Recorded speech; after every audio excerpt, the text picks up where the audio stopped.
glad to be back again with my friend, if I can call her a friend, because she's a senior by so many years. But then she's been a good friend and guide. And so glad to be back again with Phyllis Chubb. Phyllis, a warm welcome to you on my show. And to you. So I just want to ask Phyllis that you've been working with Nakshatras for quite some time now. And then last time that we did about female Nakshatras and their presence in a male chart and how a male behaves. So what exactly made you want to, delve so deep into this subject of, taking up male Nakshatras, female Nakshatras, seeing how they work out in a male or a female chart? Well, after spending nearly 50 years working with people in astrology, and one of the things that people come to an astrologer very frequently because of relationship issues. They either want to find someone, they want to get rid of someone, or they're not happy with someone. So, because the stories were frequently the same, the situations might change, but the stories were the same. I started wondering why, because there's nothing in our teachings that tell us how to find this. Yes, there's a multitude of theories to look and see when a person's going to get married, when it's going to end. We have some notions about the Kuja dosha and all sorts of things to scare you. But why? Why do some people who appear to have a fairly good chart for a relationship, why are they having such a hard time? And yes, there are classical patterns saying that a person will marry later on in life, or they will, be impulsive in marriage, all these things. Yes, we do have those, but it didn't seem to be enough to explain the situations that I was hearing. So I started to dig with it in a few years ago. I took some courses on Nakshatras, and I learned all about their qualities and the nature of the animals and all sorts of goodies that I thought, oh, there's got to be something in this. So I started really checking it out. And I was really surprised to find out that people who came to me with specific stories would have nakshatras of their opposite gender. And at first I thought, I fell on my head that this wasn't a good idea. But then the more I looked, the more I examined charts, the more consistent it became. Because when men came and they would say ABC about a chart, I would look at their chart and we'd have all these female nakshatras. And women would come with DEF and I would look at their chart. My goodness gracious, all these male nakshatras. So I've been monitoring this for some time, and I don't believe that this is the end answer to everything. I truly don't, and I'm not presenting it as that. All I am offering is that if we consider these, it's going to help us when we come to assisting a client in understanding where they are. Then we can use all the information that the rishis give us, and we can make it a little firmer for them. For instance, now as we're looking at male or females having male nakshatras, these females, one of the reasons they have so much difficulty is because they have a very focused thinking. It is, now we have to go back a little bit to our early days when we were taught about the difference between male signs and female signs. And sometimes we say, well, male signs are negative and female signs are positive. And all the things that we put around that. You know, we look at the way men see the world, or the negative focus. It is a focus. It's my way. Men have the phenomenal ability to stick to a task, stick to an idea, and that is to be respected and honored without a doubt. Whereas females, or that female energy, we can get a bit scattered there, because we tend, or the female energy tends to be all inclusive. So there is a very strong trait of constantly trying to make things better, make things more comfortable, to be making corrections all the time. And that's what men with a lot of female nakshatras tend to do in relationships. They're constantly nagging their partners, or putting focus on, we got to do this, we got to do that, we got to do something else.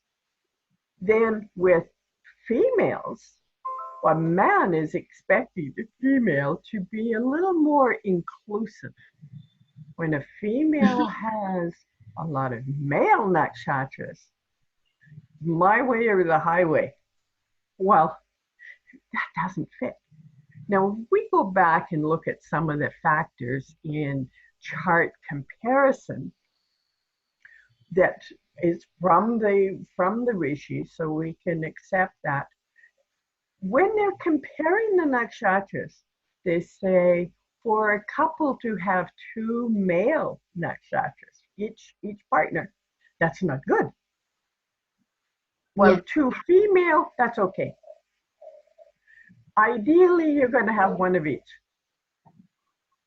Well, I took that as sort of a confirmation of what I am trying to say, that we can look at it. It helps us to have more understanding, and that's the limit of my research.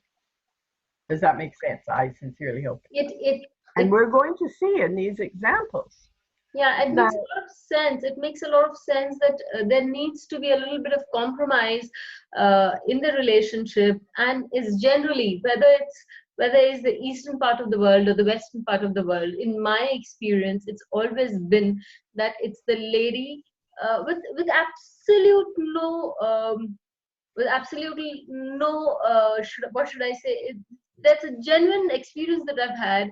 And I'm not biased, I'm not a feminist, but it is expected of a lady to be the one to mold on a little, because men do, from their instincts, from the caveman times or the hunter times, that it's my way or the highway, their security is in their hands and everything.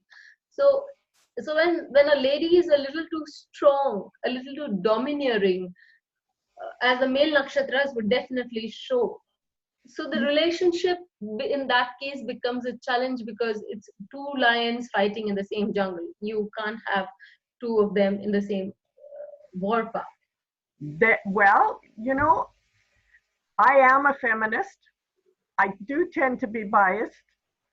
I am married. I love my husband. He's a wonderful man. But we're both strong-willed. However, I must say, I have a lot of female planets. So it's part and parcel of the female nakshatras, of the female energy, is to be inclusive, is to try and arrive at a consensus. And that is our female nature. Right. And the male nature is to be a little more focused. Now that focused energy, as I said, is to be respected in exactly the same way that the inclusive energy is to be respected. So as I'm a feminist to the degree that I think that those two energies are vital and they cannot function without each other. Exactly. So there's my feminine or my bias. And that's just the way it is. All right, let's look now at example 2. And this is the last example I'm putting forward because it is very, very strong. This woman is in her 50s. She has been married and she did have a 5-year relationship that was quite traumatic. She is now alone again and is desperately seeking a partner. However, they come and they go very quickly, very, very quickly. And we can see why. Pusha is so strong in her chart. My way. Yeah. She has an idea about how a relationship is supposed to be. And unfortunately, that idea does not deal with daily living. It has more to deal with the senses and staying in that state of psychosis that I call being in love. When we first fall in love, oh my goodness, colors are bright, the air smells wonderful, music is great, and you're always happy to see this person. Well, love grows and it grows beyond that so that you become friends, you become partners, you develop a respect. You don't expect the other person to be fawning over you all the time. And here we have a situation where the poor soul thinks, no, this has got to be this way at all times. And that's sad. And it's impacting her ability to be able to stay in a relationship. And that in itself is causing her tremendous pain in this. She also has a very good career. Probably she puts everything ahead of her career. Oh, she has an exceptionally good career. I mean, there's not many women who drive big SUVs, buy their own houses, get everything done, take trips. Oh yeah, no, money is not one of her problems in life. Exactly. So, because that's Pushya. Pushya would do everything to enhance your career, but it would do nothing, absolutely nothing for your relationship because you're so set in making yourself big that you're not bothered at all in your personal life. And isn't it so that we have seen Pushya strong in the first chart? Yes.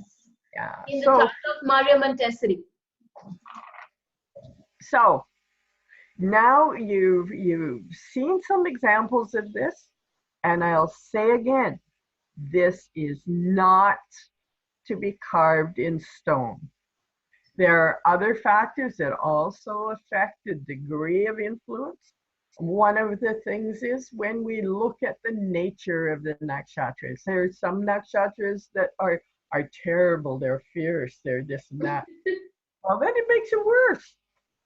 But if the nakshatras are a little gentler, a little more willing to accommodate others, then the difficulties aren't so bad. And the best example I can pull at this moment to show that is President Obama has a lot of female nakshatras. But if you look at those the nature of those female nakshatras, they're very soft. And I think it's public knowledge that he and his wife had counseling, they worked on their relationship, probably because he had so many female nakshatras, but they were accommodating. So that's